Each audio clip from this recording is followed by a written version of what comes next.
3, 2, 1. Assalamualaikum warahmatullahi wabarakatuh. Waalaikumsalam warahmatullahi wabarakatuh. Puji syukur kita panjatkan kehadirat Allah SWT yang telah memberi kita kesehatan sehingga kami dari kelompok 8 masih bisa mempresentasikan materi tentang aliran-aliran pendidikan. Kenalkan, nama saya Aludin selaku moderator dan ada pun presentator yang akan membawa materinya, yaitu yang pertama Ardini Saputri, yang kedua saya sendiri, yang ketiga Citra.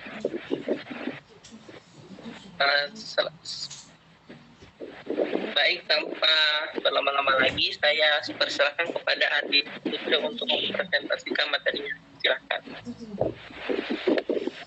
Baik, terima kasih atas kesempatan. Perkenalkan, nama saya Ardini. Langsung saja materi pertama, yaitu aliran-aliran pendidikan. Aliran-aliran pendidikan telah dimulai sejak awal hidup manusia. Pemikiran-pemikiran tentang pendidikan yang telah dimulai zaman dan saat di Eropa dan di Amerika. Barang itu menyimpan pemikiran-pemikiran dari kedua kawasan ini pada umumnya menjadi acuan dalam penerapan kebijakan di bidang pendidikan di berbagai negara. Pertama, aliran empirisme mementingkan stimulasi eksternal dalam perkembangan manusia.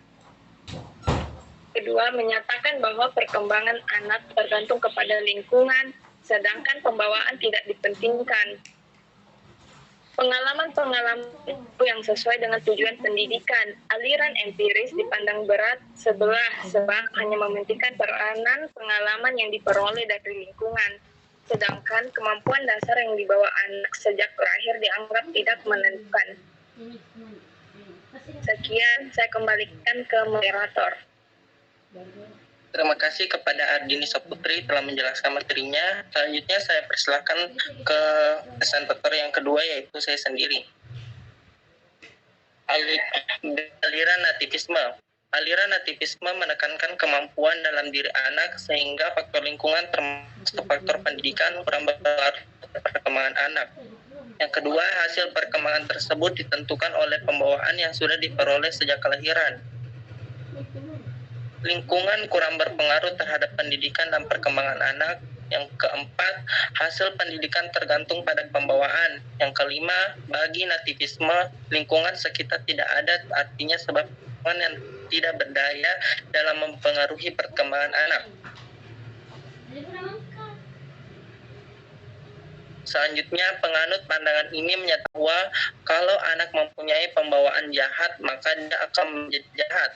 Dan yang terakhir, sebaliknya kalau anak itu pembawaannya baik, maka dia akan menjadi baik. Pembawaan baik dan buruk ini dibawa oleh kekuatan dari luar.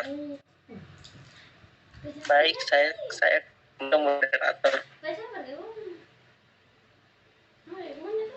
Terima kasih kepada presentator kedua. Selanjutnya saya persilahkan kepada presentator yang ketiga, yaitu Citra Setiawati. Bagian C, aliran naturalis. Pertama, Rousseau berpendapat bahwa semua anak yang baru dilahirkan itu baik. Yang kedua, akan menjadi rusak karena dipengaruhi oleh lingkungan. Yang ketiga, Rousseau juga berpendapat bahwa pendidikan yang diberikan orang dewasa akan dapat rusak yang baik untuk aliran ini berpendapat bahwa pendidik wajib membiarkan pertumbuhan anak pada alam. Yang keempat, jadi dengan kata lain, pendidikan tidak diperlukan.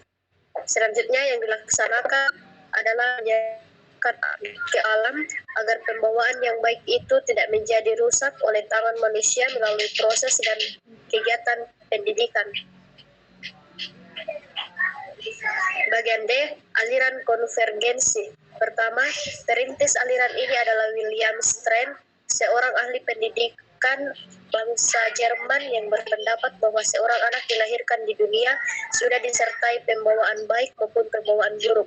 Yang kedua, penganut aliran ini berpendapat bahwa dalam proses perkembangan anak, baik faktor pembawaan maupun lingkungan sama-sama mempunyai peranan yang sangat penting.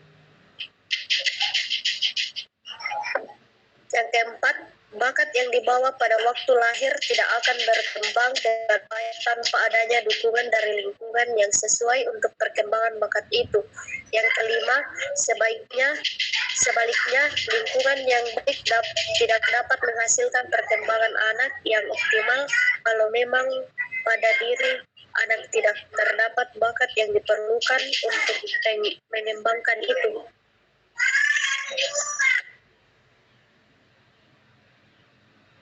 Terima kasih kepada pemateri ketiga Cita Setiawati. Dengan berakhirnya materi ini, berakhirnya pula presentasi kali ini. Terima kasih kepada semuanya yang sempat hadir dan terima kasih juga para pemateri-pemateri. Saya ucapkan terima kasih. Assalamualaikum warahmatullahi wabarakatuh.